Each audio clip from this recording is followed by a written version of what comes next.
Hello दोस्तों, कैसे हैं आप सब। तो दोस्तों, हमारे चैनल में उत्तराखंड की निःशुल्क सीरीज चल रही है जिसमें कि आपको कंप्लीट कोर्स कराया जा रहा है। दोस्तों, अभी तक हम लोग पढ़ रहे थे उत्तराखंड का इतिहास, और उत्तराखंड का इतिहास हम लोग काफ़ी कुछ वहाँ से कवर कर चुके हैं। अधिकांश चीज़ें हम लोग उत्तराखंड के इतिहास की कवर कर चुके हैं। उसके बाद देखिए, हमने शुरू किया था उत्तराखंड के वन आंदोलन। तो उत्तराखंड के वन आंदोलन के 3 पार्ट में पहले अपलोड कर चुका हूँ। आज ये हमारा चौथा पार्ट होने वाला है। अगर आपने अभी तक ये 3 पार्ट नहीं देखे हैं तो जाके देखिए। बहुत ही महत्वपूर्ण वन आंदोलन के बारे में मैंने यहाँ पर से आपसे चर्चा की है। देखिए, अगर आपको ये वीडियो देखनी है तो आप हमारी चैनल की प्लेलिस्ट में जाएंगे, आपको वहाँ से ये वीडियो प्राप्त हो जाएंगी। बाकी जो हमारा उत्तराखंड का कोर्स अभी तक कवर हो चुका है वो भी सबका सब आपको हमारी प्लेलिस्ट में ही मिल जाएगा। तो देखिए, 3 वीडियो में पहले अपलोड कर चुका हूँ। आज ये हमारी चौथी वीडियो है। आज जो आंदोलन आएंगे ना, ज़्यादा बड़े आंदोलन नहीं होंगे, छोटे छोटे आंदोलन हैं, लेकिन एग्जाम की दृष्टि से काफ़ी ये महत्वपूर्ण आंदोलन रहेंगे। फिर देखिए, देखिए एक बात और, अगर आपको वीडियो पसंद आता है तो लाइक कर दिया कीजिए। देखिए दोस्तों, अगर आप लाइक करते हैं ना तो मुझे ये पता लगता है कि आपको वीडियो पसंद आ रही है। और देखिए, अगर आप चैनल में पहली बार आते हैं और आपने अभी तक हमारा चैनल सब्सक्राइब नहीं किया है तो चैनल को सब्सक्राइब जरूर कर लिया कीजिए, ताकि कोई भी नया अगर वीडियो आता है तो उसका नोटिफिकेशन आप तक पहुंच जाए। तो लाइक और सब्सक्राइब जरूर किया कीजिए। चलिए, पहला आंदोलन हम लोग आज कर लेते हैं। तो पहला आंदोलन है खीराकोट पर्यावरण आंदोलन। काफी महत्वपूर्ण आंदोलन है आने वाले एग्जाम की दृष्टि से। देखिए, इसका कारण क्या था, इस आंदोलन को चलाने का कारण क्या था। देखिए, खीराकोट पर्यावरण आंदोलन अवैध खनन के विरुद्ध किया गया आंदोलन था। अगर हम लोग बात करते हैं खीराकोट, अगर एग्जाम में दोस्तों ऐसा कुछ बनता है खीराकोट पर्यावरण आंदोलन क्यों चलाया गया था, तो आपका उत्तर क्या हो जाएगा, अवैध खनन के विरुद्ध यह चलाया गया था। और अवैध खनन में ही मुख्यतः अगर हम लोग बात करें तो खड़िया खनन के विरुद्ध, खड़िया खनन के, हम लोग कहते हैं खड़िया के अवैध खनन के विरुद्ध किया गया यह आंदोलन था, या फिर अवैध खनन के विरुद्ध किया गया यह आंदोलन था। अगर हम लोग बात करते हैं कि हीराकोट पर्यावरण आंदोलन का नेतृत्व किसने किया था, काफी महत्वपूर्ण है, सुश्री राधा भट्ट ने इस आंदोलन का नेतृत्व किया था। और दोस्तों, बीच में हमारे 3-4 दिन से कोई वीडियो अपलोड नहीं हुई है, क्योंकि ये जो हमारा हफ्ता रहा है ना, जो पिछला वाला हफ्ता रहा है, यही वाला हफ्ता, तो इस हफ्ते हम कह सकते हैं कि आपकी वीडियो बहुत कम आई है। क्योंकि देखिए, मैंने आपको बताया था कुछ प्रॉब्लम हो गई थी, मैंने अपना दांत तुड़वाया था जिसकी वजह से मैं बोल नहीं पा रहा था। क्योंकि अगर आप दांत, कोई भी हो, अगर दांत तुड़वाते तो बोलने में दिक्कत होती है, तो इस वजह से 2 दांत मैंने तुड़वाए थे, तो बीच में थोड़ा गैपिंग रही थी हमारी। लेकिन आज से हम लोग कंटिन्यू करेंगे, अब आपका गैप नहीं होगा। तो देखिए, खीराकोट पर्यावरण आंदोलन का जो नेतृत्व करेगा वो कौन करेगा, वो करेंगे सुश्री राधा भट्ट। बहुत ही महत्वपूर्ण क्वेश्चन है।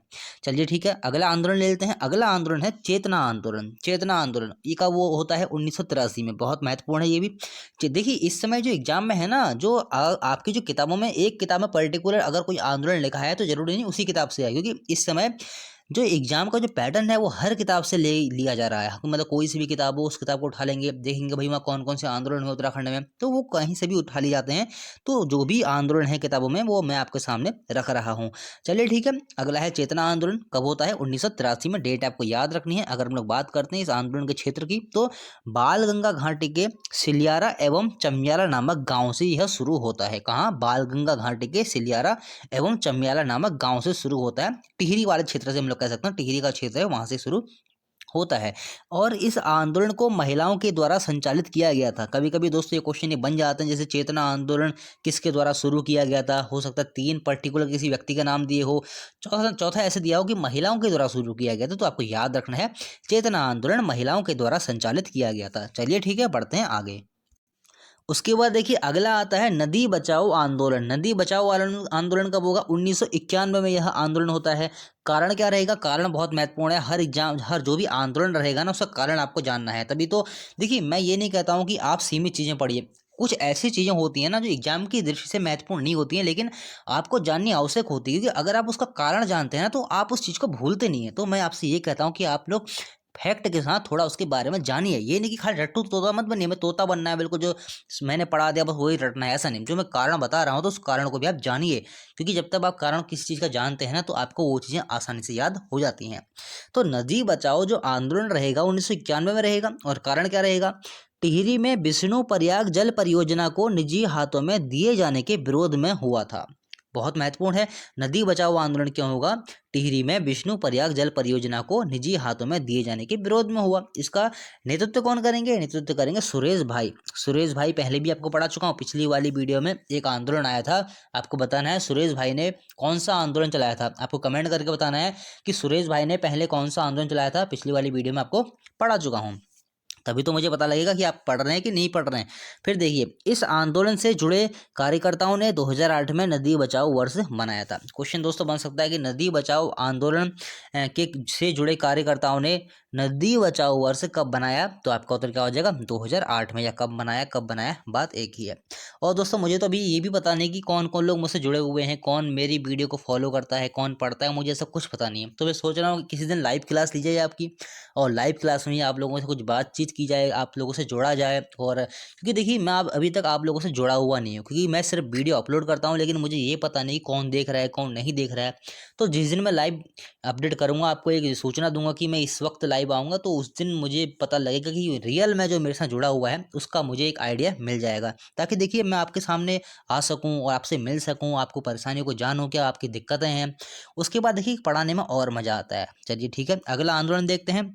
अगला आंदोलन है छरबा आंदोलन। छरबा आंदोलन कब होगा? 18 अप्रैल 2013 को। देखिए 2013 का आंदोलन आ रहा है। अभी तक हम लोग जो भी आंदोलन पढ़ रहे थे 1991 के, 1970, 1900, मतलब हम लोग कह सकते हैं 19वीं, 1910, 1903, 1916, 1926 जो ऐसे चल रहे थे। लेकिन देखिए ये आंदोलन आ रहा है 2013 का। यहाँ पर मैंने क्यों रखा हुआ है, महत्वपूर्ण है आने वाले एग्जाम के लिए। देखिए इस आंदोलन का जो क्षेत्र रहेगा वो रहेगा विकास नगर देहरादून में। कहाँ? विकास नगर देहरादून। देखिए छोटे छोटे आंदोलन हैं, लेकिन एग्जाम की दृष्टि से बहुत महत्वपूर्ण है, क्योंकि छोटी चीज़ें ना जिनको आप पढ़ते नहीं हो एग्जाम में, वही चीज़ें अक्सर पूछ ली जाती हैं। तो देखिए छरवा आंदोलन का जो आंदोलन क्षेत्र रहेगा वो कहाँ रहेगा? विकास नगर देहरादून में। डेट बहुत महत्वपूर्ण है, कब हुआ था? 18 अप्रैल 2013 को। इसका कारण क्या था? कारण जानिए। कारण ये था, विकास नगर तहसील के छरबा गांव में कोका कोला प्लांट लगाने के विरोध में शुरू किया गया था। देखिए विकास नगर तहसील के छरबा गांव में, छरबा एक गांव का नाम है, तो इसलिए इस आंदोलन का नाम छरबा आंदोलन रख दिया है। तो विकास नगर तहसील के छरबा गांव में कोका कोला प्लांट लगाने के विरोध में यह शुरू किया गया था। अब देखिए कोका कोला प्लांट लगाने के विरोध में आखिर ऐसा क्या कारण हो सकता है? देखिए सबसे महत्वपूर्ण कारण ये होता है, क्योंकि देखिए कोका कोला के जो फैक्ट्री रहते हैं ना, इसमें बहुत सारे पानी की आवश्यकता पड़ती है, और इसको बनाने में पानी का दुरुपयोग भी बहुत होता है, और पानी की भी काफ़ी आवश्यकता पड़ती है। तो जिस क्षेत्र में ऐसे प्लांट लगाए जाते हैं ना, तो वहाँ पर क्या होता है, थोड़े जो वहाँ के जो स्थानीय निवासी होते हैं ना, उनके सामने पानी का संकट थोड़ा खड़ा हो जाता है। तो इस कारण से यहाँ पर ये प्लांट लगाने के विरोध में एक छरबा आंदोलन चलाया गया था। कहाँ पर? विकास नगर देहरादून में 2013 में। चलिए ठीक है, बढ़ते हैं आगे। फिर देखिए छरबा आंदोलन का नेतृत्व कौन करेगा? बहुत ही महत्वपूर्ण दोस्तों, रट लीजिए बिल्कुल। छरबा आंदोलन का नेतृत्व कौन करेगा? वो करेंगे रोमीलाल जायसवाल। रोमीलाल जायसवाल छरबा आंदोलन का नेतृत्व करेंगे। काफ़ी महत्वपूर्ण है आने वाले एग्जाम के लिए। देखिए इसमें और भी कुछ लोग जुड़े हुए थे, जैसे कि सुरेश भाई, राधा बहन, अन्ना हजारे। देखिए यहाँ पर एक नाम आता है अन्ना हजारे। अन्ना हजारे भी छरबा आंदोलन से जुड़े थे। हो सकता है एग्जाम में क्वेश्चन पूछ ले, उत्तराखंड के किस आंदोलन में अन्ना हजारे जुड़े थे, तो आपका उत्तर क्या हो जाएगा? छरबा आंदोलन में। इन्होंने कुछ समय तक इसका नेतृत्व भी किया था। तो लेकिन जो नेतृत्व में जो मुख्यतः नाम आता है वो रोमीराम जायसवाल का ही आता है, क्योंकि इन्होंने ही इसको शुरू किया था और इन्हीं के नेतृत्व में यह आंदोलन शुरू हुआ था। लेकिन अन्ना हजारे लिख लेंगे, एक कोने में लिख लेंगे अपनी कॉपी के, सुरेश भाई, राधा बहन और अन्ना हजारे भी इस आंदोलन में शामिल हुए थे, और कुछ समय के लिए इन्होंने भी उस आंदोलन का नेतृत्व किया था। और अन्ना हजारे जो कि उत्तराखंड के एक आंदोलन से अगर शामिल हो रहे हैं, उसमें सम्मिलित हो रहे हैं, उसमें अपना योगदान दे रहे हैं, उसमें सहयोग कर रहे हैं, तो महत्वपूर्ण है। चलिए ठीक है, उसके बाद हम लोग देख लेते हैं फाटा वन आंदोलन। फाटा वन आंदोलन कब होगा? 1973 में। चलिए ठीक है, इसके बारे में भी हम लोग जान लेते हैं। डेट आपको याद रखनी है, डेट भी आपसे पूछी जा सकती है। देखिए कारण क्या रहेगा? दसौली ग्राम चमोली में Simon sports goods company Allahabad द्वारा की जा रही कटान के विरोध में। देखिए हो क्या रहा था? दसौली ग्राम कहाँ है? चमोली में। तो देखिए दसौली ग्राम चमोली में क्या हो रहा था? एक कंपनी थी, कंपनी का नाम था Simon sports goods company Allahabad. इसके द्वारा क्या हो रहा था? इस ग्राम में कटाई का कार्य किया जा रहा था। किसके? पेड़ों की कटाई का कार्य किया जा रहा था। तो इसी कटाई के विरोध में ये आंदोलन चलता है, फाटा वन आंदोलन। कब चलेगा? 1973 में। और इसका नेतृत्व कौन करेगा? हरीश मैखुरी इस आंदोलन का नेतृत्व करेंगे। ये आपको याद रखना है, छोटे छोटे आंदोलन हैं दोस्तों, इसीलिए आपको ये याद रखने हैं। चलिए ठीक है, फिर देखते हैं आगे। अब देखिए कुछ आंदोलन तो हमने वन आंदोलन हमने पढ़ लिए हैं, और दोस्तों बहुत सारे वन आंदोलन की हमने बात कर ली। लगभग मैं 20 वन आंदोलन आपको पढ़ा चुका हूं अभी तक। इन 4 वीडियो में आपको 20 से ऊपर ही वन आंदोलन मैं आपको पढ़ा चुका हूं। और आने वाली वीडियो में जैसे हम लोग बात करें, गुजडू आंदोलन है, सल्ट का विद्रोह है, देरघाट कांड है, और सालम का विद्रोह है, इन चीज़ों के बारे में हम लोग बात करेंगे। यानी कि असहयोग आंदोलन के समय उत्तराखंड में क्या स्थिति थी, या फिर असहयोग आंदोलन का उत्तराखंड पर क्या प्रभाव पड़ा, उससे संबंधित कौन कौन क्षेत्र थे, गुजडू आंदोलन हो गया, सल्ट विद्रोह हो गया, सल्ट हत्याकांड हो गया, देगाड़ हत्याकांड हो गया, सालम क्रांति होगी, इन सब के बारे में हम लोग अगली वीडियो में चर्चा करेंगे। तो वन आंदोलन हम लोग कह सकते हैं आज हमारी वीडियो में समाप्त हो जाएंगे। आगे हम लोग जो उत्तराखंड में जो अन्य आंदोलन हुए थे, राज्य हम लोग स्वतंत्रता संग्राम के समय जो हुए थे, उन आंदोलन के बारे में हम लोग बात करेंगे। चलिए ठीक है, उससे पहले हम लोग जान लेते हैं ब्रिटिश कालीन वन आंदोलन के महत्वपूर्ण बिंदु क्या क्या रहे थे। इनको वन लाइनर की तरह हम लोग पढ़ लेते हैं क्योंकि ये महत्वपूर्ण है। देखिए, कुमाऊं के जंगलों में आग का व्यापक दौर कब से शुरू हुआ, काफी महत्वपूर्ण है। कुमाऊं के जंगलों में आग का व्यापक दौर कब शुरू हुआ, तो 1921 से। तो ये चीजें भी तो वन आंदोलन से जुड़ी है ना, ये चीजें भी वन आंदोलन से ही जुड़ी हुई हैं, तो इसलिए आपको याद रखना है कुमाऊं के जंगलों में आग का व्यापक दौर कब शुरू हुआ, 1921 से, ये आपको याद रखना है। चलिए ठीक है, ब्रिटिश काल में आग लगने की सूचना किस नंबर पर दी जाती थी, 51। एक नंबर जारी किया गया था 51 नंबर, तो इसी नंबर पर ब्रिटिश काल में आग लगने की सूचना दी जाती थी। आपको याद रखना है, हो सकता है आने वाले एग्जाम में आपसे ये भी पूछ ले, क्योंकि उत्तराखंड के एग्जाम में आपसे कुछ भी पूछा जा रहा है। ये देखिए, ये जानकारी है तो क्या सब किताबों से ही मैंने उठा रखी है, ऐसा नहीं कि मैंने कोई और सोर्स से ले रखा हो। जो वर्तमान में टॉप किताबें हैं उत्तराखंड की, उन्हीं से ये जानकारी मैंने उठा रखी है। और देखिए, ब्रिटिश काल में क्या होता था, जो आग लगने की जो घटनाएं होती थी, तो उस आग लगने की घटनाओं में सब सर्वाधिक नुकसान जो होता था वो होता था चीड़ के वृक्ष को। अगर एग्जाम में ऐसा क्वेश्चन बनता है, ब्रिटिश काल में जो यहाँ के स्थानीय लोग थे वो आग लगा देते थे जंगलों में, तो उस आग लगने से किस पेड़ को सर्वाधिक नुकसान होता था, वो था चीड़। क्योंकि चीड़ का जो वृक्ष होता है ना, बहुत जल्दी से ही आसानी से हम लोग कह सकते हैं कि आग पकड़ लेता है। क्योंकि जो चीड़ का वृक्ष होता है, पहली बात उससे लीसा निकलता है और लीसे में भी बहुत जल्दी आग लगती है। और जो चीड़ का वृक्ष होता है उसको यूज ही इसलिए किया जाता है आग लगने के लिए, और इस प्रकार से हम लोग कह सकते हैं चीड़ के वृक्ष को ब्रिटिश काल के दौरान सर्वाधिक नुकसान हुआ था। चलिए ठीक है, बढ़ते हैं आगे। उसके बाद देखिए, 1921 में थकलोड़ी के वनों में आग लगाने के जुर्म में उत्तराखंड की किस महिला को 1 माह की सजा हुई थी, तो देखिए सोमेश्वर की दुर्गा देवी। ये क्वेश्चन बहुत महत्वपूर्ण है, क्वेश्चन बनेगा 1921 में थकलोड़ी के वनों में आग लगाने के जुर्म में उत्तराखंड की किस महिला को 1 माह की सजा हुई थी, तो आपको उत्तर क्या हो जाएगा, सोमेश्वर की दुर्गा देवी। देखिए, पहली बात तो आपको ये याद रखना है कि दुर्गा देवी का यहाँ पर नाम आ रहा है, एक महिला है, तो एक महिलाओं का अगर यहाँ पर नाम आता है तो महत्वपूर्ण हो जाता है। क्योंकि जो महिलाओं का जो हम लोग कह सकते हैं जो कार्य क्षेत्र उनका रहेगा ना, मतलब ज़्यादा महिलाओं का नहीं रहा था उत्तराखंड में, तो वैसे भी हम लोग कह सकते हैं काफ़ी सारी महिलाओं ने यहाँ पर आंदोलन में योगदान दिया था। तो जिस महिला का यहाँ पर नाम आ रहा है दुर्गा देवी, काफ़ी महत्वपूर्ण है, इनसे संबंधित एग्जाम में क्वेश्चन बन भी चुके हैं, तो आपको याद रखना है थकलोड़ी के वनों में आग लगाने के जुर्म में 1921 जरूर आपको याद रखना है। तो सोमेश्वर की दुर्गा देवी को 1 माह की सजा हो गई। ये कहाँ पर होगा, अल्मोड़ा में यह घटना घटेगी। चलिए ठीक है, उसके बाद देखिए, दुर्गा देवी क्षेत्रीय तथा राष्ट्रीय आंदोलन में गिरफ्तार होने वाली पहली महिला थी। बहुत ही महत्वपूर्ण क्वेश्चन है, क्वेश्चन बनेगा उत्तराखंड के क्षेत्रीय या फिर हम लोग कह सकते हैं राष्ट्रीय आंदोलन में गिरफ्तार होने वाली पहली महिला कौन सी थी, तो आपका उत्तर क्या हो जाएगा, दुर्गा देवी। दुर्गा देवी क्षेत्रीय तथा राष्ट्रीय आंदोलन में गिरफ्तार होने वाली पहली महिला थी। फिर देखिए, किसने ब्रिटिश सरकार के लिए कहा कि यह सरकार राजा नहीं बल्कि बनिया और राक्षसी राज है और इसका सम्राट रावण है। दोस्तों, कभी कभी क्या होता है, किसी जो इतिहासकार होते हैं ना, उनके कथन कभी कभी पूछ लिए जाते हैं जो काफ़ी प्रचलित होते हैं और कुछ अलग से होते हैं जो सच्चाई पर आधारित होते हैं। तो ऐसे कथन कभी कभी क्या होता है, एग्जाम में आपसे पूछ लिए जाते हैं। तो आपको याद रखना है, ये कथन कहा गया है, ये कहा गया है बद्रीदत्त वैष्णव के द्वारा। चलिए ठीक है, फिर देखिए, जैसे कि गढ़वाल का क्षेत्र था। अब देखिए क्षेत्र, हम लोग बात करें कुमाऊं वाले क्षेत्र की, देखिए यहाँ पर दुर्गा देवी ने कहाँ आग लगाई थी, थकलोड़ी के वनों में। ऐसे ही गढ़वाल में भी उसमें आग लगाई जा रही थी। तो जो गढ़वाल में जो आग लगाई जा रही थी ना, वहाँ पर उसमें जो कुछ सेना के जवान थे वो छुट्टी पर आए हुए थे।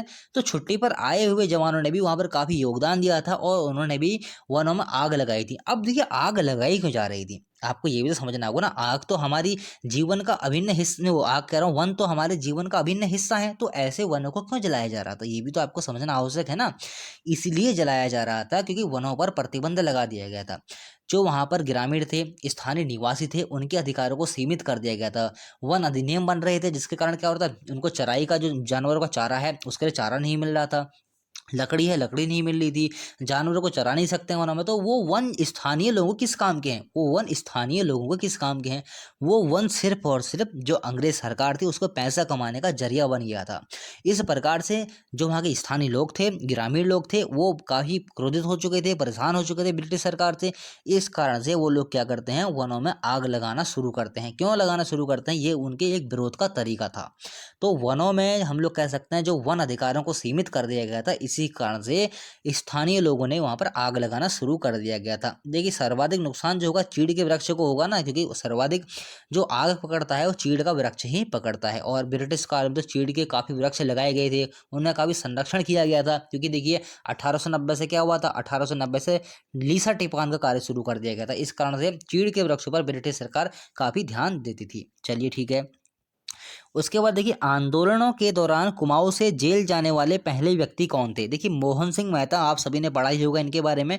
इनके बारे में एक दो चीजें मैं नई आपको बता देता हूँ, आपको याद रखनी। देखिए 1921 में जेल गए थे, सजा हुई थी इनको 9 माह की और धारा 107।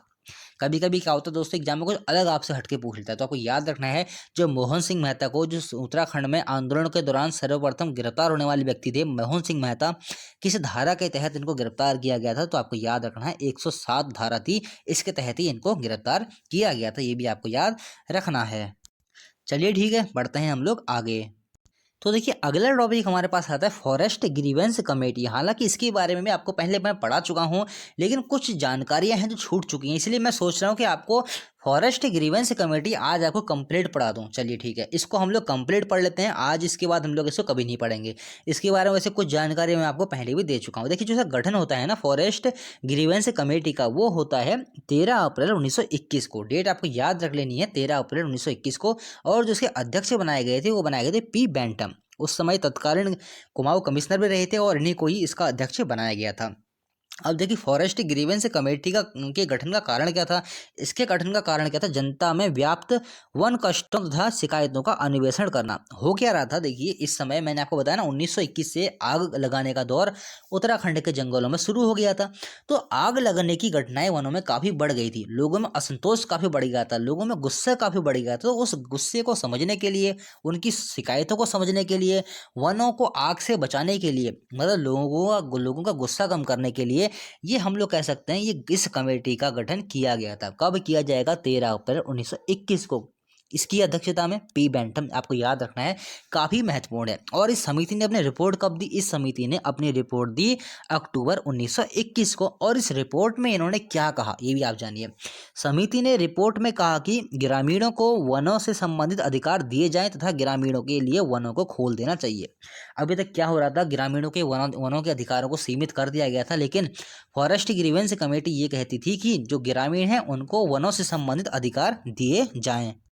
और जो वनों को प्रतिबंधित कर दिया गया है ग्रामीणों के लिए, वनों को संरक्षित कर दिया गया है जहां पर ना ग्रामीण जा सकते हैं ना उनके जानवर जा सकते हैं, तो वो ग्रामीणों के लिए उन वनों को खोल देना चाहिए। इस प्रकार की रिपोर्ट इस कमेटी ने प्रस्तुत की थी। कब की थी, अक्टूबर 1921 में। अगर आपको डेट लिखनी है, डेट लिख लीजिए 28 अक्टूबर 1921 को। 13 अप्रैल क्या होता है, देखिए 13 अप्रैल 1921 को इसका गठन होता है और 28 अक्टूबर 1921 को इस कमेटी ने अपनी रिपोर्ट दी थी। चलिए ठीक है। उसके बाद देखिए एक चीज और, फॉरेस्ट ग्रीवेंस कमेटी की संस्तुतियों के आधार पर सन 1925 में तत्कालीन मद्रास प्रेसिडेंसी में स्थित कम्युनिस्ट फॉरेस्ट के पंचायती प्रबंधन की तर्ज पर पर्वतीय क्षेत्रों में वन पंचायतों की स्थापना का निर्णय लिया गया था। बहुत ही महत्वपूर्ण क्वेश्चन है। देखिए फॉरेस्ट ग्रीवेंस कमेटी की संस्तुतियों के आधार पर 1925 में तत्कालीन मद्रास प्रेसिडेंसी में स्थित, देखिए मद्रास प्रेसिडेंसी यहाँ पर नाम आ रहा है, इसको आपको नोट करना है, इसमें आपको हाईलाइट करना है। मद्रास प्रेसिडेंसी में स्थित कौन सी, देखिए कम्युनिस्ट फॉरेस्ट के पंचायती प्रबंधन की तर्ज पर पर्वतीय क्षेत्रों में वन पंचायतों की स्थापना का निर्णय लिया गया था। उत्तराखंड में वन पंचायतों का गठन कब होता है, 1931 में। आपको बता चुका हूं पहले भी, उत्तराखंड में जो वन पंचायतों का गठन होता है 1931 में होता है। इसी कमेटी की रिपोर्ट के आधार पर ही उत्तराखंड में वन पंचायतों का गठन होता है। बहुत महत्वपूर्ण क्वेश्चन है। 1931 में जिस समय उत्तराखंड में वन पंचायतों का गठन हुआ था, तो किस समिति की रिपोर्ट के आधार पर, देखिए इन्होंने कोई सिफारिश नहीं की थी, इन्होंने सिर्फ जो अपनी रिपोर्ट दी थी उसी रिपोर्ट के आधार पर, सिफारिश अलग हो जाएगा, रिपोर्ट अलग हो जाएगी, ध्यान, दो अलग अलग शब्द हैं। 1931 में जिस समय उत्तराखंड में वन पंचायतों का गठन होता है, तो ये फॉरेस्ट ग्रीवेंस कमेटी की रिपोर्ट के आधार पर ही उत्तराखंड में वन पंचायतों का गठन होता है। और देखिए मद्रास प्रेसिडेंसी में स्थित कम्युनिस्ट फॉरेस्ट के पंचायती प्रबंधन की तर्ज पर हम लोग कह सकते हैं पर्वतीय क्षेत्रों में वन पंचायतों की स्थापना का निर्णय लिया गया था। ये भी आपको याद रखना है। चलिए ठीक है। और देखिए एक बात और है, फॉरेस्ट ग्रीवेंस जो कमेटी थी ना 1938 में क्या होता है, 1938 में इस कमेटी को 3 भागों में बांट दिया गया। वो 3 भाग कौन कौन से थे, अल्मोड़ा, नैनीताल और गढ़वाल में 3 भागों में फॉरेस्ट ग्रीवेंस कमेटी को 1938 में बांट दिया गया। हालांकि आप लोग सिर्फ इतना याद रखिए कि फॉरेस्ट ग्रीवेंस कमेटी को 3 भागों में कब बांटा, तो आपका उत्तर क्या हो जाएगा, 1938 में। चलिए ठीक है, बढ़ते हैं आगे। उसके बाद देखिए ब्रिटिश काल में उत्तराखंड में वनों के संबंध में असंतोष की दूसरी लहर कब उठी। पहली लहर हम लोग कह सकते हैं कब उठी थी, 1921 में। दूसरी लहर कब उठती है, 1930-31 में। ये क्वेश्चन दोस्तों काफी महत्वपूर्ण आते हैं आने वाले एग्जाम के लिए। तो ब्रिटिश काल में उत्तराखंड में वनों के संबंध में असंतोष की दूसरी लहर कब उठी, 1931 में। फिर देखिए सल्ट क्षेत्र में वन आंदोलनों से संबंधित जागृति फैलाने का श्रेय किसे जाता है। काफी महत्वपूर्ण क्वेश्चन है। सल्ट क्षेत्र की बात हो रही है। सल्ट क्षेत्र कहाँ पड़ता है, अल्मोड़ा में। तो सल्ट, हालांकि सल्ट का जो हत्याकांड होगा अगली वाली वीडियो में आपको पढ़ाऊंगा, टेंशन मत लीजिए, सब कुछ आपको पढ़ाऊंगा बिल्कुल। देखिए सल्ट क्षेत्र में वन आंदोलन से संबंधित जागृति फैलाने का श्रेय किसे है, पुरुषोत्तम उपाध्याय और लक्ष्मण सिंह अधिकारी। दो ये आपको नाम याद रखने हैं। इन 2 व्यक्तियों ने क्या किया था, सल्ट क्षेत्र में वन आंदोलन से मतलब हम लोग कह सकते हैं सल्ट के जो लोग थे उनको जागृत किया था, उनको जगाया कि जो हमारे वनों के अधिकारों को सीमित कर दिया गया है, हमें उनके लिए लड़ना है। तो इस प्रकार से दोस्तों हम लोग कह सकते हैं उत्तराखंड में जो वन आंदोलन हुए थे उनका जो मुख्यतः कारण होता था वो वनों को संरक्षित जो कर दिया गया था ब्रिटिश सरकार ने और वन अधिकारियों को सीमित कर दिया गया था, वही महत्वपूर्ण कारण रहते थे। एक चीज़ आपको और नोट करनी है, 1897। देखिए ये फैक्ट शायद पिछली वाली वीडियोस में हम लोग कह सकते हैं जो टिहरी वाला चल रहा था उसमें छूट गया था। तो आपको यहाँ पर से एक क्वेश्चन ये नोट करना है, टिहरी में वन प्रबंधन का वास्तविक रूप से कब टिहरी में वन प्रबंधन वास्तविक रूप से कब शुरू हुआ। देखिए शुरू तो पहले हो चुका था, ये आपको बता चुका हूँ कब हुआ था, लेकिन जो वास्तविक 2 शब्द आते हैं ना, कब हुआ था और वास्तविक रूप से कब हुआ था। अगर एग्जाम में ऐसा क्वेश्चन बनता है टिहरी में वन प्रबंधन वास्तविक रूप से कब शुरू हुआ, तो आपका उत्तर क्या हो जाएगा, 1897 में हम लोग कह सकते हैं टिहरी में वास्तविक रूप से वन प्रबंधन शुरू हुआ था। एक क्वेश्चन यहाँ पर से और आता है, उसको भी आपको नोट कर लेना है। वो क्वेश्चन क्या है, हर्षदेव ओली को काली कुमाऊं का मुसोलिनी कहा जाता है। क्या, काली कुमाऊं का, मैं यहाँ पर लिख देता हूँ मुसोलिनी। हालांकि ये उपनाम जो होते हैं मैं सब कुछ आपको पढ़ाऊंगा, लेकिन यहाँ पर आपको उसको नोट कर लेना है।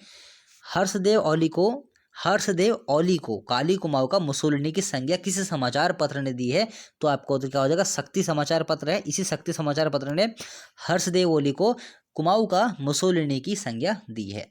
तो दोस्तों आज के लिए इतना ही। और आज बहुत सारी बहुत सारे हम लोग कह सकते हैं आंदोलन और बहुत सारे फैक्ट पर हमने चर्चा की है। तो अगली वीडियो में भी आपके लिए मैंने आपसे कहा ना, असहयोग आंदोलन और उत्तराखंड, उसका उत्तराखंड पर क्या प्रभाव पड़ा, हम लोग अगली वीडियो में उन्हीं टॉपिक पर चर्चा करेंगे।